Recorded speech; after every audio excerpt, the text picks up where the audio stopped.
If you ever heard someone tell you you should become a doctor or engineering is the safest path, raise your hand. See, that's almost all of us.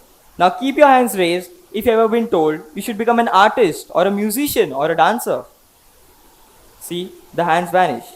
The silence tells us something very important, that in many families, success is not just a choice, it's a pre written script. I have a cousin who loves sketching cars.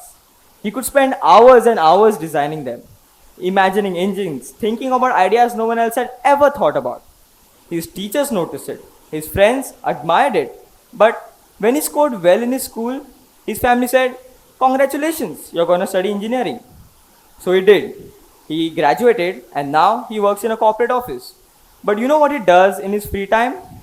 He draws cars on the corner of his notebook.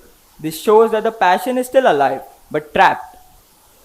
And this story isn't rare. It's the story of thousands of children who sacrifice their dreams, their passion for someone else's definition of success. And this is the propaganda of our education system. The hidden message that only a few professions define worth. If I study too hard, I should become a doctor or an engineer or perhaps a lawyer. Anything else? Too uncertain, too risky. We end up producing doctors who are scared of the hospitals, and engineers who hate coding, and graduates who wake up every day asking, "How do I get here?" Let me tell you a quick conversation between a father and a son. "Dad, I want to be a musician." "That's great as a hobby, but for your career, you're going to be a doctor." "But I don't even like biology." "It's fine, you'll grow to love it." It sounds funny, but it's heartbreaking. Imagine telling someone who hates running that they'll grow to love marathons, and yet so many children are told this every single day, not out of cruelty, but out of fear. When I was in 10th grade, I never liked chemistry, but I loved maths. And when it was my chance in 11th to choose, people told me I have to choose chemistry along with maths and physics. And if you ask them why, they said it's the safest path. But I took the risk and dropped chemistry. And now I'm quite happy and hold no regrets. Parents are not villains. Their pressure comes from love and fear. They grew up in a world where stability was everything to them. Them saying doctors or engineers is not out of control, it's out of protection. But here's the irony. Forcing a child into the wrong career is like locking a bird in a golden cage and saying at least you're safe. Yes, the bird is safe, but it will never know the joy of flying. Think about history. The greatest innovations, the greatest arts, the greatest movements didn't come from people who chose the safest path.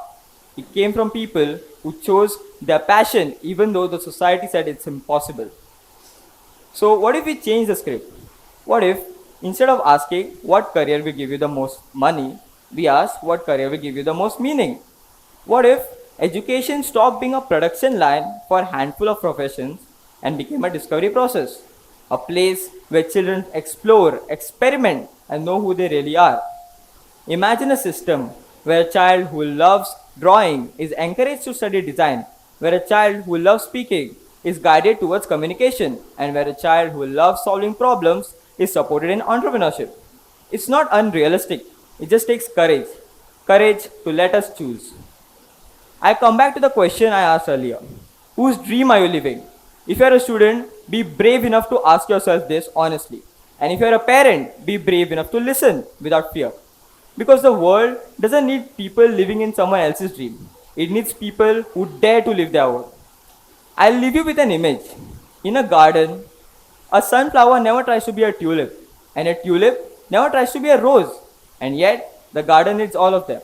In the same way, the world just doesn't need more doctors or engineers. It needs more creators, more innovators, more originals.